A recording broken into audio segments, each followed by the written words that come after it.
Fel vagyok háborodva. Vagy fejlődnek a szaporítók, vagy egy nagyon csúnya átverés zajlik Magyarországon. Elhoztam nektek a saját történetemet, amit szeretnék bemutatni, ami igazából a napokban esett meg velem, csak gondoltam, hogy még várok vele egy kicsit, mire leüllepszik bennem.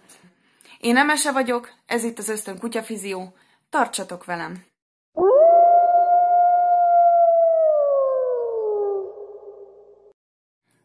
Kezdjük a sztorit a legelején. Az egyik ismerősöm megkérte arra, hogy szerezzek neki egy kiskutyát, mert szüksége van egy társra a jelenlegi őrzővédő kutyájának, aki egy telket őriz.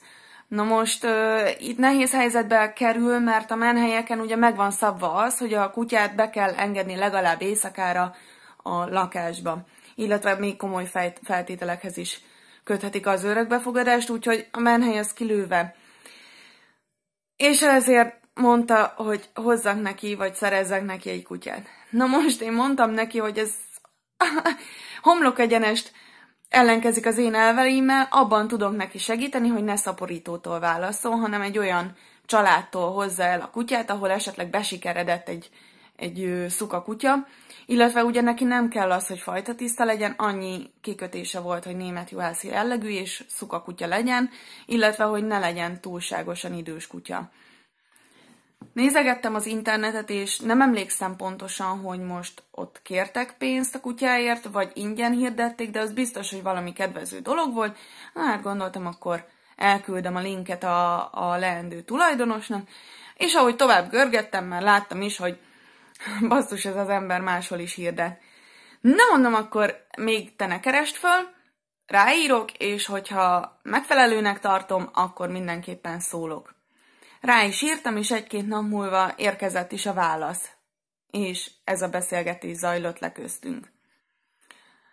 Üdvözölt engem, örült neki, hogy felkerestem őt, leírta azt, hogy Lengyelországban vannak, és hogy a kutyák is ott vannak kint velük. Van 12 hetesek jelen pillanatban, és küldött róluk fényképet is, ami már egy kicsit furcsa volt, mert nekem nem tűntek annyira echte német juhászoknak, mint ahogyan azt ő állította. Ezek után megkérdezte azt, hogy én hány éves vagyok, hol tartanám a kutyát, mi célom van vele, leírta azt, hogy lakásban nevelkedtek, nagyon sok inger érte a kutyákat, és hogy szobatiszták.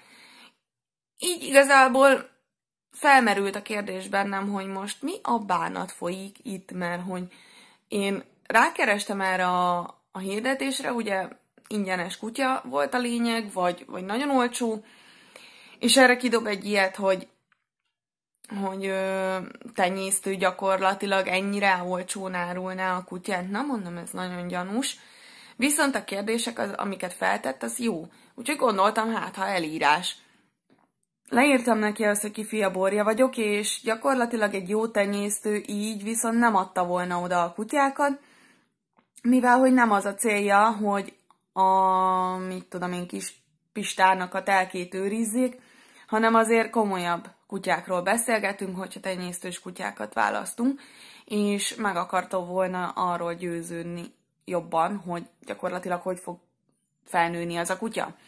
Én persze írtam neki azt, hogy segíteni fogom a leendő tulajdonost abban, hogy hogyan is nevelje majd későbbiekben a kutyát, meg hogy mire figyeljen oda, és ez így is van, de ettől függetlenül ezt nem kellett volna, hogy feltétlenül meggyőzze az illetőt. Írtam neki, hogy személyesen szeretném látni a kutyákat és a szülőket is.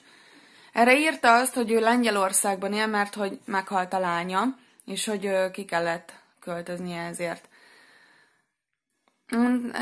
El is könyveltem magamban azt, hogy ez sajnálatos, és igazából nem is mentem volna így bele a témába, csak hogy ugye később majd furcsa lesz így nekem az egész sztori.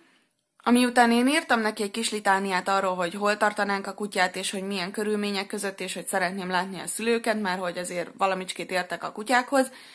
Ezek után 2 percen belül visszaírt egy ilyen hosszú szöveget, ami kicsit már úgy gyanús volt, hogy ez csak úgy fogta magát, és Ctrl-C, Ctrl-V bemásoltam. Úgyhogy ezt írta ebbe az e-mailbe, hogy látja, hogy megfelelően tudnánk gondoskodni a kiskutyákról, írta azt, hogy nem tudjuk megnézni a kutyákat, mert hogy ő Lengyelországban van, és írta azt, hogy írjam le az elérhetőségemet, címemet, illetve hogy hol van a legközelebbi repülőtér. Meg persze, hogy mennyibe is kerül a kutya. Mi van?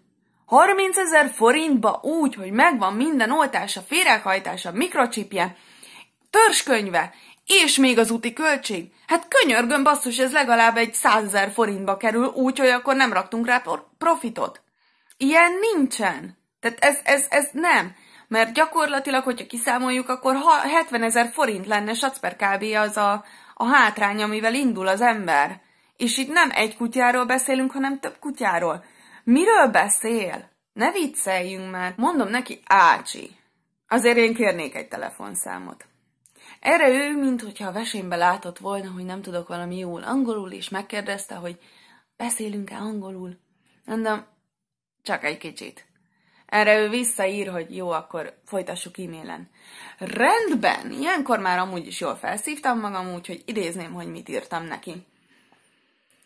Tudja, Magyarország tele van szaporítókkal, ezért félek kicsit, hogy ilyen gyorsan, látatlanban már küldené is a kiskutyát. Ezért szerettem volna személyesen látni a kölyköket, mert nekem nem mindegy, hogyan néznek ki, milyen a felépítésük. Kennel nevet meg tudná írni? Természetesen nem kaptam Kennel nevet. Erre a válasz az volt, hogy Lengyelországban van, és hogy fizessek a szállításért. Na, ilyenkor már teljesen eldurrant az agyam, de azért még tűrtőztettem magam, amennyire bírtam. Idézem ezt is, hogy mit írtam. Nem a pénz a gond, sőt, az a furcsa. Őszinte részvétem a lányáért, de én is meg akarok győződni, hogy nem egy szaporítót támogatok a pénzzel. Mi a nevük a kutyáknak? Mikrochip számuk?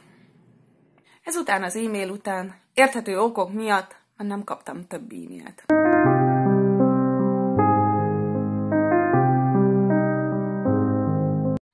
Chipszámot és a kutya nevét azért kértem el, mert ha a mikrochip számot tudjuk, ez egy 15 számjegyből álló számsor, akkor a petvetdata.hu-n meg tudjuk nézni azt, hogy ez a kutya egyáltalán létezik-e. Tehát, hogyha megvan a név, megvan a mikrochip szám, akkor már utána le tudod ellenőrizni, hogy van-e ilyen kutya egyáltalán regisztrálva a petvetdatán. És ugye ott van az is, hogy milyen fajtájú a kutya. És valljuk be őszintén, hogy egy 15 számjegyből álló számsort, ami klappol is egy német juhászra, és ugye utána lenézni azt, hogy mi is a neve, nem olyan egyszerű találni, illetve kitalálni.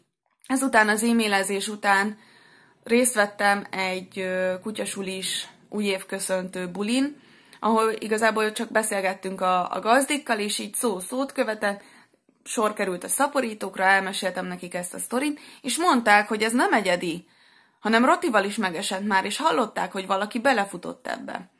Az a kérdés fogalmazódott meg bennem ezután a beszélgetés után, hogy most itt valóban ad kutyát az illető a vásárlónak, vagy csak fogja magát és lehúzza pénzzel. Mind a kettő nagyon randa, mind a kettő undorító átverés, és azt tudni, hogy ez nem egyedi eset, az valami katasztrófa. Arra kérek mindenkit, hogy nagyon figyeljetek oda arra, hogy honnan is választatok kutyát, mert látjátok, egyre durvább ez az átverés forma Magyarországon. Ha törzskönyveset szeretnél, akkor nézd meg a Kennel nevet, kérjél mikrochip számot, kérjél egy személyes találkozót, kérdezzősködj a tenyésztőtől, hogy mit lehet tudni a kutyáról, mit lehet tudni a szülőkről, bármi, ami információként szolgálhat. Hogyha szaporítóval van dolgod, és esetleg be is enged a házába, akkor nem fogja neked megmutatni azt, hogy milyen körülmények között élnek azok a kölykök, illetve a szülők. Addig viszont, ameddig ezt nem láttad, egy tapottat sem mozdulj, és ne vedd meg addig a kutyát. Ha láttad, és megfelelőnek tartod, és még az ár is jó, szíved joga, hogy megvásárolod-e a kutyát, vagy nem. De azért ne számíts jóra egy olcsó kutyánál. Köszönöm, hogy végignézted, hogyha szerinted is fontos ez a téma, illetve szeretnél segíteni másokon is, hogy ne essenek áldozatául ennek az átverésnek, akkor nyomj egy lájkot, oszd meg, nagyon fontos. Iratkozzatok fel, hogyha szeretnétek még hasonló témákat, mint az előzőek is voltak. Ha Facebookon bekövettek, azt pedig megköszönöm.